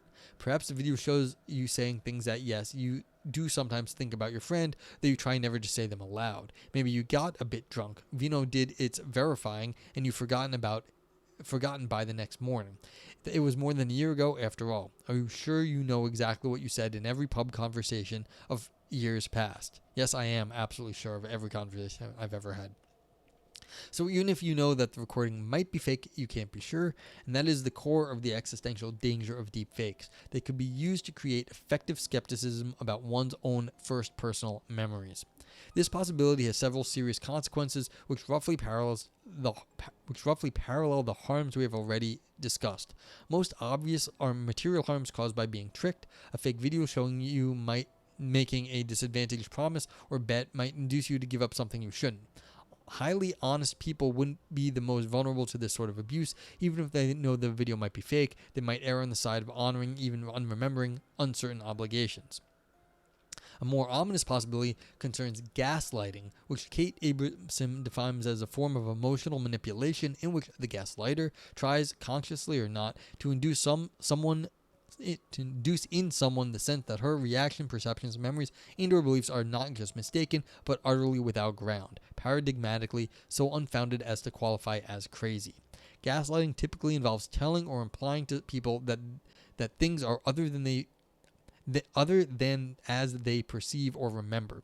Doing so regularly and persistently can wear down their resistance. Yeah, so this is the thing. You can screw with someone's head so bad that they stop believing their own eyes. Motives for gaslighting can be complicated. In the 1944 film that gave us the term, Charles Boyer's character torments Ingrid Bergman's character to get access to her wealth. All this time I've been telling people my ex gaslighted me. Well, it's entirely possible. I'm sorry if that happened. I thought she meant to... Oh, she lit your farts on fire. Well, there you go. That's a much more happy consequence. Driving her mad is only a means to this end. But in the real world, casual gaslighting can be motivated by social jockeying, domestic abuse, retribution, or even internet trolling. It may not even be deliberate. Some manipulators are so skilled that they can gaslight without even realize what they are doing. Yeah, I mean, people say bullshit to get you to go along with their bullshit, and that can be a form of gaslighting. The creator of a deepfake, I expect, Vipers, that you actually have lit your farts on fire. It is a glorious thing to light a fart on fire. The creator of a deepfake may not set out to gaslight their target. If the goal is to trick a third-party audience in order to cause reputational or illocutionary harm, then deceiving the target of the recording may be a mere side effect. Intentionally or otherwise, in at least some cases, deepfakers are likely make their targets begin to question their own memories. And it is scarily easy to imagine the extreme case, which we will call panoptic gaslighting, where a vicious person sets out to deliberately ruin another's grip on reality through a systematic use of deepfakes. Okay, so this is the East German Stasi deepfake. This is what they would do. They would fuck with people's houses. They'd go and change all the things to deliberately ruin another person's grip on reality so that they weren't a political threat anymore. This happens. The abundance of casually recorded and shared videos on social media makes this a very real possibility. Imagine a concerted campaign of just slightly changed videos on Facebook showing, it wouldn't be Facebook anymore, it'd be TikTok, showing a person doing things at last night's party or last week's dinner that are just a bit different than what the victim remembers.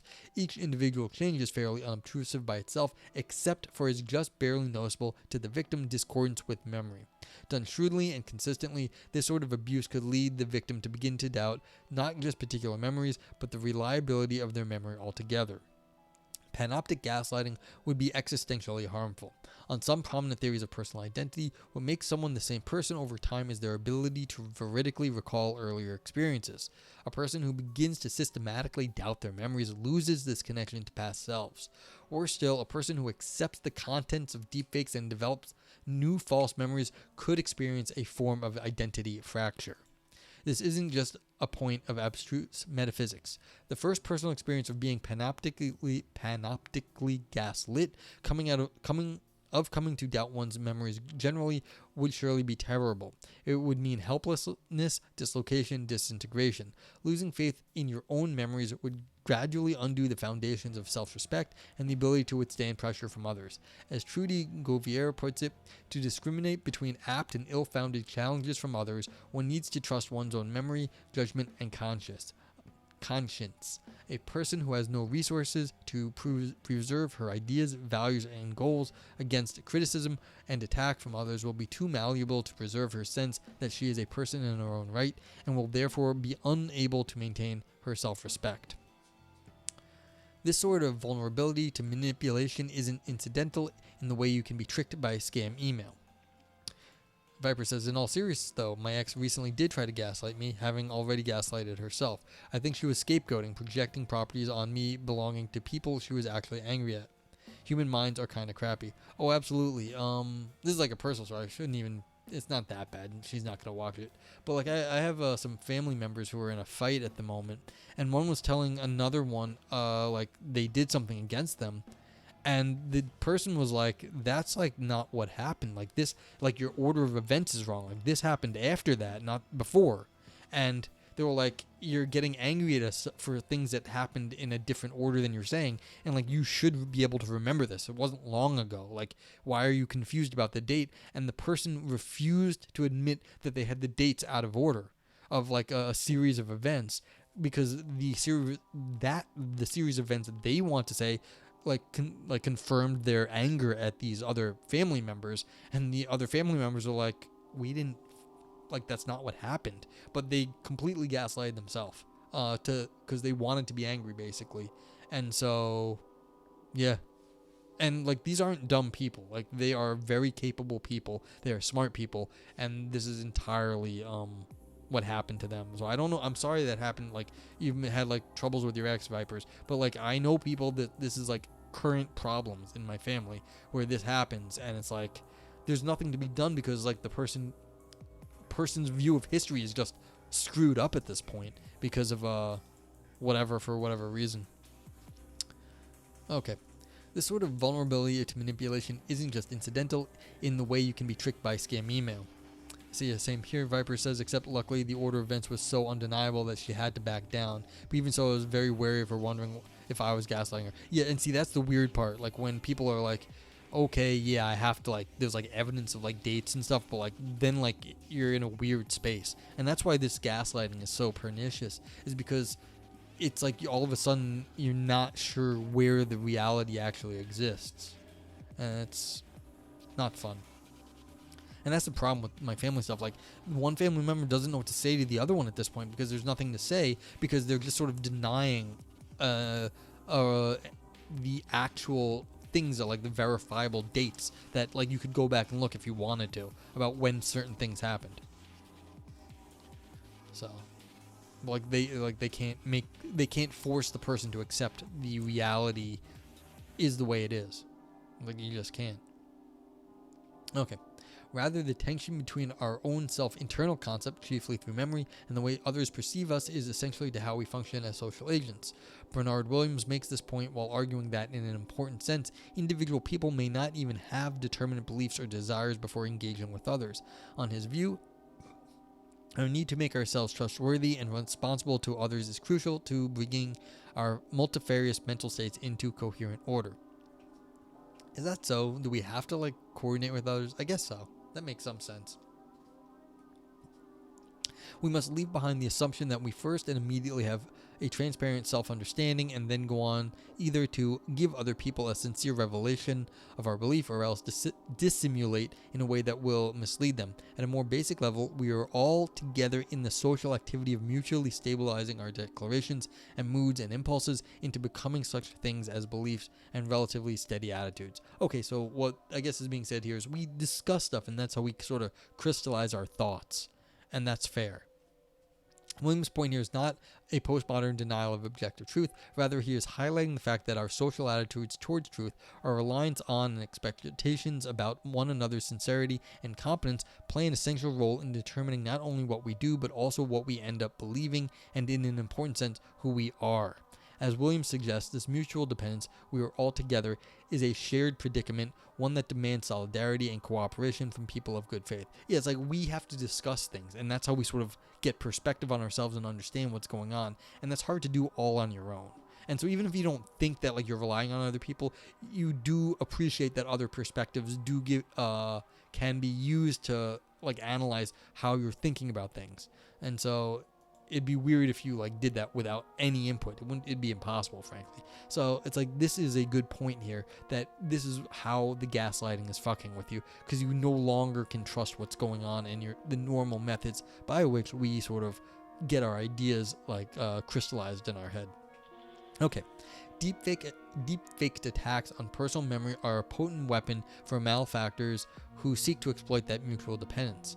A person who has been panoptically gaslit by systemic manipulated video depictions of their past is no longer in a symmetrically dependent relationship with their tormentor. Why the fuck did you write this sentence? This goddamn sentence, because it's so much better written than spoken. This person did not read this sentence out loud, or maybe they did. But a person who has been panoptically gaslit by systemic manipulated video depictions of their past is no longer in a symmetrically dependent relationship with their tormentor. I mean, brilliant to read, not so great to speak. They are instead placed at another's mercy with not only the contents of their belief, but also their basic capacity to stabilize their mind upon any determinate belief state, held hostage to the dubitable good will of a deceiver. Deepfakes are more than just dishonest, they hold the potential to truly destroy individuals. Yeah. You know, philosophers are funky writers sometimes. So yeah. And it's beyond me to fake a Yoda at the moment. I wish I could. Deepfakes may have valuable commercial and artistic applications. They might permit new sorts of harmless fun. Related technology has already been used to protect identities of victims testifying about atrocities, but they might also lead to new harms and not just the obvious practical consequences of epistemic malfeasance. We have surveyed three categories of distinctive harm in this paper: frankenporn objectification, illocutionary harm, and existentially traumatic panoptic gaslighting. We are sure that more devious minds than ours are already at work on others. Well, I just like all this stuff for extortion. This is really going to make extortion a lot easier. This may seem like a grab bag of distinct ethical risks, only loosely clustered around the technological vector of deepfakes, but we believe there is a more fundamental commonality to the worry we have raised. It is not an accident that all involve use of epistemic malfeasance to achieve illicit social manipulation. Whether in objectifying frankenporn, cruel illocutionary harm, or identity sapping turbo gaslighting. Turbo gaslighting. These uses of deepfakes show the extent that human ethical life is dependent on our epistemic relations. In recent decades, ethicists and epistemologists have recognized a growing overlap between their concerns and even their methods. We think this is a valuable and timely development as current events make increasingly apparent the social implications of epistemic connection, such as doubt in scientific experts, fake news, deep disagreement, post-truth. We believe deepfakes are yet another facet of this worrisome convergence, and we hope thoughtful minds turn to forestalling their deep harms. Okay, so what of this paper? I think this was good paper. I think it was fun because it got to talk about some like nasty stuff. And so when you actually get to be nasty in philosophy, that's always good. You get to talk about some more juicy topics about pornography and like screwing with people's minds and things like that. So this is good content as far as I'm concerned.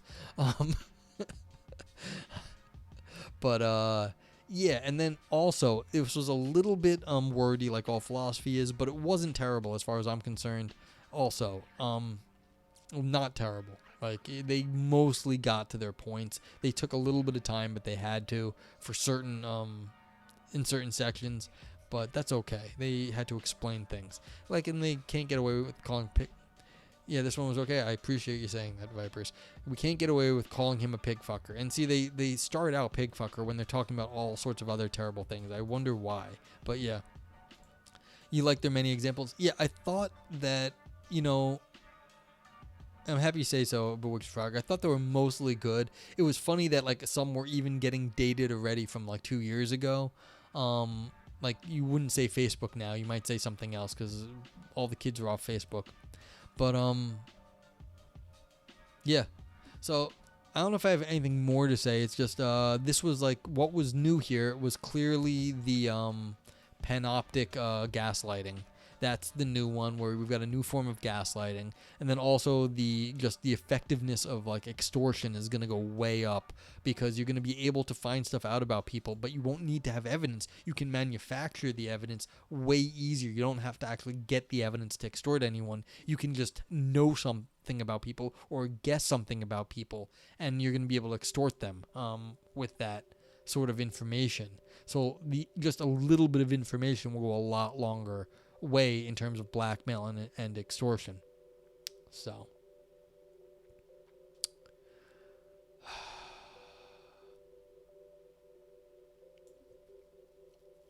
yeah.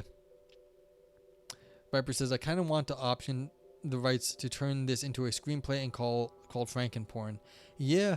That would make a nice horror like movie where like some weird shit happens in like a porn something or other. Bush Frog. Oh, people will get so scammed. Deepfakes of their grandchildren asking for money. Yes, exactly. That sort of thing. Already I know there's scams around here, I don't know about you, where you hear every so often that like someone will scam a grandparent claiming that they've kidnapped a grandkid. And it's not because they've kidnapped anyone, they just are claiming to have done it. And if the kid doesn't answer their cell phone, like the kids like in the movies or something, the grandparent freaks out and sends these people money. And of course, like the kid, like then they call them a half hour later and they're like, yeah, what are you freaking out about? They're like, you didn't get kidnapped? But I mean, this will be so easy, like you're saying. You're gonna get fake kidnapping, like that. You can like show people that are kidnapped that aren't really kidnapped. Grandchildren asking for money, all sorts of scams now. That's creepy as fuck. I mean, old folks are already getting scammed as is, and it's like, it's not good. So there we go. Love our new dystopic tech.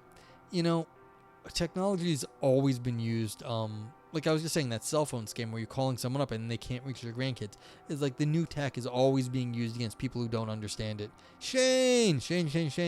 I hope you were here like a few minutes ago. I don't know if you were. I'm not trying to out you or whatever. But like they were just talking about deepfakes and how they're going to be used to gaslight people. And I was reminded of your talk on the German. Oh, I was talking about you a bunch because basically the newest thing that I think this paper brought up is called panoptic gaslighting, where people are going to make deep fakes with the point of disrupting someone's life in an existential way. Basically, German Stasi publishing lots of videos of you doing stuff that you didn't do to fuck with your head and mess with your mind. And so that's what they were saying. If someone gets a whole makes a whole bunch of videos of you where things are just a little bit off, they could really gaslight you really badly. And so that's sort of the new innovation that this sort of like emotional manipulation and destabilization that will be possible in the future by publishing things of you doing stuff that you don't quite remember doing or was like slightly wrong. And so this is one of the reasons I want to read this paper when I spotted it, is that will there be some idea that I haven't had about like things that are like wrong. And they also said these great sentences like, a person who has been panoptically gaslit by systemic manipulated video depictions of their past is no longer in a symmetrically dependent relationship with their tormentor. It's like if you're just always seeing these like weird videos of yourself, it will fuck with you. And so welcome to our new dystopia. Yeah. So. Okay. Does anyone have any more comments on this, questions or whatnots? Because I think that's about it, but there was a lot of fun. I'm already at 2 hours of this. Yeah, we already have concrete proof of that shit being permanent damage. Wow. So Shane's now saying that when people have been gaslit in a systematic way, it does permanent damage. That is some fucked up shit. Okay, but that's good to know. Like, we have to be on our toes for this sort of thing coming down the pipe. Viper says, I can imagine a future historian writing a book called It's Just a Prank, Bro, The History of the 21st Century. Yeah. Don't tase me, bro. Don't tase me. Yeah. And this is why I circled this right here. This was accepted in Journal of Ethics and Social Philosophy as of July 2021. That's a fucking year ago. So this was written in probably 2020 based off their projections of the future from the 2018, 2019, 2020. So this is already dated in terms of the tech. There was already something that they said could be possible that is already happening now with live filters of videos of people. Shane says, in some of the court cases where Stasi members were being put on trial, people couldn't be considered witnesses sometimes because they couldn't accurately remember what happened. And yes, this was years after them being targeted. So yeah. So this is exactly the point, that we're going to be in a post-memory society now, where memories are going to be so easy to memories will be easily manipulatable because of deep faking, like sending like slightly manipulated versions of them to people and getting them to accept what's going on, getting them to accept the wrong history. And once you start getting little details wrong, your testimony can't be used in court anymore because you'll get picked apart on the stand. You'll just get destroyed. And so if you want to destroy someone's memory, this will be done. Does post-memory mean the end of history? Good question again. I think not. We're already in this post-memory thing because we're already in post-truth. Post-memory is going to be... we already have trouble telling what's happening. And so the history is going to be different because it's already an interpretation of what we think is going on. It's just going to get worse. This post-history, post-memory is more on the personal level, I think, on this. It might be generalized to mean the end of history as we know it, but we were already there. We already didn't really have an objective understanding of history anymore. It's more of an interpretation of history. So I think we've already hit alternative understandings of history as not being completely fact-based. We're making up stories. So, but again, these are things that are going to have to be worked out.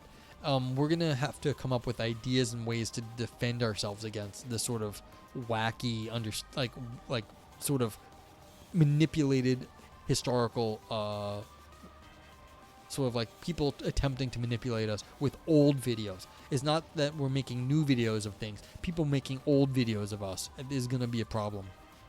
And so it is going to be a problem. We're going to need to have like canonical videos that we might go back to. But like this is going to be this is why I'm happy about this paper. It's a good idea. Fake text, photos, now videos, nothing is safe. And that's going to mess with our memories in bad ways, as Shane has pointed out. Yeah. So, you know what's going to happen? People are going to unplug. There's going to be a movement of anti-tech. The earliest parts of that are already happening. Absolutely. I mean, this is what I was saying earlier too. There's going to be arms race, where there's going to be problems in like new tech, but then there's going to be there's going to be a reaction to it, and then we're going to have to sort of figure out what it's just going to keep happening. More tech and then more reaction, and it's we're going to have to, like, people will start to react against it and push back, but I don't know how it's going to go. Resorts where they don't do Wi-Fi, it's going to get worse. Yeah. Well, things are definitely going to get worse. We do not have and I saw this on the news once when, and Shane, maybe you can confirm, but they were saying that when book printing actually started to get off the ground a few years after Gutenberg, the printing press started to proliferate, that caused wars. It caused I don't know if it was the 30 Years' War, the 100 Years' War. It caused wars very quickly. Once people were able to see what other people were talking about, they didn't like it, and this caused wars. Well, this internet is allowing us to talk about stuff and change things in ways we do not yet understand, and it's going to cause problems. Capitalism will encourage people to become more dependent on big tech to verify their personal history against the data they hold. That is a very, very scary thought, because it seems very accurate, and that's not going to work. But again, you're going to have people who are reactionary. You have de-Googlifying. Like, de-Googlifying your life is a thing nowadays. You can search de-Googlify, and you can get yourself as far off you can do that as possible. I actually use... I mean, of course I use Google services, but I actually am less on them than I probably could be, because I make a conscious effort to not use all of their services. That was probably the Protestant revolt against the Holy Roman Empire. It might have been. I mean, I don't remember what the quote was, but I believed it because the person saying it was was someone who would know. Yeah. So again, this is gonna be hard. Like, how do you trust people if like you can't trust the video of the people? Like, someone could put out a video of someone you trusted and then have them say terrible things, and then you don't trust the people anymore, and they have to come out and say stuff, and they don't remember what they said. It's gonna be a fucking mess. Yeah. All right.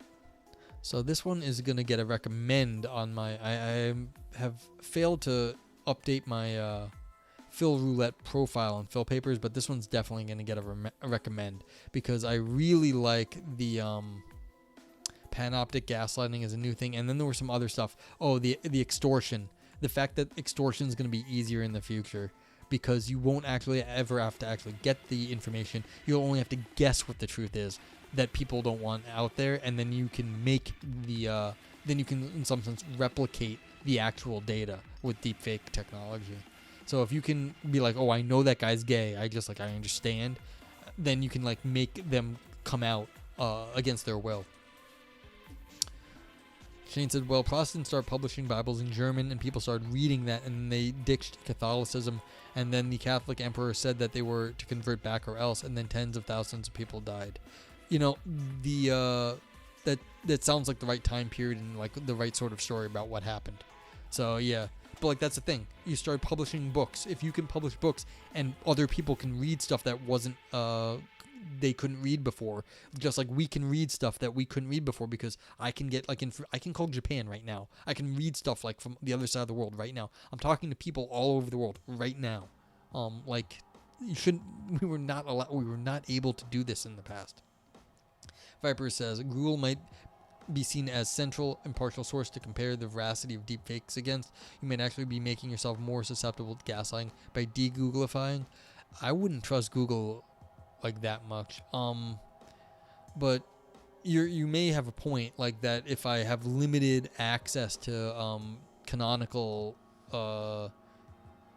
sources, then I will be more susceptible to being gaslighted by like whatever is out there. Then that will be a greater percentage of what I see, and then be more susceptible to it. That's a good point. But again, if Google has all the data, then they could change it if they wanted to. So yeah, it's all about the narrative. Yeah, see, the problem is you're giving Google all the power then. And is that a good idea? Why would we do that? I mean, the U.S. government, the NSA already has huge data farms where they have all these things. The U.S. government could do it if they wanted to. But,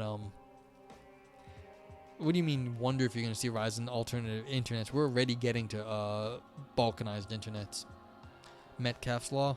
What's Metcalf? See, this is my problem. I can't remember shit when streaming. Get streamer brain. Metcalfe's Law. Let's find out what that is.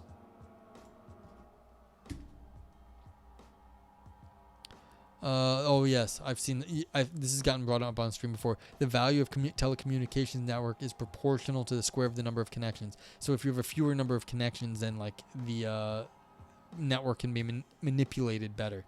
Yeah. So if you have many connections, then you have a wider like stability. If you have fewer connections, it can be manipulated. That makes sense. But yeah. Again, though, Google is a central thing, and like, do you trust Google? Do you trust Amazon? Like, this is broadcasting now on Twitch, and eventually on YouTube. That's Amazon and Google. Yeah, economies of scale. That's right. Once you get to be big enough, you sort of it's the Peter principle, sometimes called in game theory. The Red Queen hypothesis. Oh, is it the Red Queen, or is the Peter principle, where once everyone gets like one major thing, they keep going back to that in the same area. They get more and more. That one thing just keeps growing in scale. So once everyone goes to one area, there's no other way to get in, because that's the only thing. That's where everyone goes. That's what everyone knows. And therefore it gets all the power. And so it's a centralizing sort of theory. I'm not sure that I properly explained my question. Where's your question? I wonder if we're going to see a rise in alternative internets. Like, what do you mean? It's already getting balkanized. Like, countries are already trying to make kill switches and giving their own, not dark webs. Well, I mean, countries are starting to not allow you to access certain things. Like, certain areas don't let you access Wikipedia. Like the Amazon web, they're definitely trying to make their all these things like one-stop shops for stuff. They've tried this in the past. It didn't work. I mean, it was basically AOL. This is where it started off, as AOL was the one-stop shop where you could go to the forums on AOL, you could go to like websites on AOL, and Facebook is already doing that. Yeah. AOL comp, you serve Myanmar. Oh, interesting. Yeah, so this is the thing. They just want you to be on their website because then they have all the control and all the information. So yeah, I excuse me. Why are you wondering about that? Like, this is happening because this is just capitalism. They want that to happen. Because if you're never off Facebook, then they control all your information, all your money, and they can be the payment processor, they can be the advertiser, all the things, and they can be the gatekeeper. And that's a very lucrative business. But yeah, but again, there's pushback. Like the Web3 with, blockchain tech. People are using that so that once you get off, to give like a independently running sort of like alternate web that is not going to be government controlled. yeah, it's not going to work as well in developed countries, but they're going to try and figure it out. I mean, they have been trying to get people to do this. Like, people, like, these companies love being the platform. I mean, the history of Microsoft. You have to understand how the history of how Windows took over the market. Microsoft was a terrible actor for many years. They've spent years rehabilitating their public image, but basically they were smash and grab. They smashed all their competitors not very nicely back in the day to make sure they were the platform, because what they wanted you to do, they wanted everyone to run Windows. So what they did was they made some good programs like, Microsoft Word or whatever that people want to use, but it only ran on Windows, and that's how it took over everything. But they really were not good actors. They were and they crushed their competition, but they wanted it to be the platform. And only now do we have kind of alternatives in Apple computers, of course, and like some Linux and Unix alternatives. Like, this is an Ubuntu box that runs just fine for this sort of purpose, and so it's like I don't have to use Microsoft technology, but like this is like they controlled the entire ecosystem for a long time. This would not be easily able to do except until recently, where you could do sophisticated desktop computing on an Ubuntu box. Or you could do it, but it just was a little harder. So yeah, but like, yeah, this is what's gonna happen. Yeah, Viper said, I'd love to do multidisciplinary live stream at some point. Not even a live stream, just have a branching rambling conversation with you guys. Yeah, I mean, I've seen that stuff on Twitch. We don't even need to do it live stream, but like the idea that you could like sit around and chat about like interesting shit, it's a good, like, a forum is a great thing to have, and it's fun. And like different people have different perspectives. Shane knows history and sociology. I know like random metaphysics, and like a little bit of other stuff. Like you might know more about the tech world than I do. So it's like, yeah, it's one of those things. It's just, if you can get some smart people in a room and like got some good topics, that's like, you can have a great, good content, as it were. Farts and combustion. Exactly. I mean, that's interesting things. Alright, but I guess I don't have anything new to say except that this was a good paper, and this is going to go on the recommended list. Deepfakes, Deep Harms, and it just shows how fast you have to actually move in, how fast philosophy, this is like as fast as philosophy can move, and it's still going to be out of date pretty quickly when it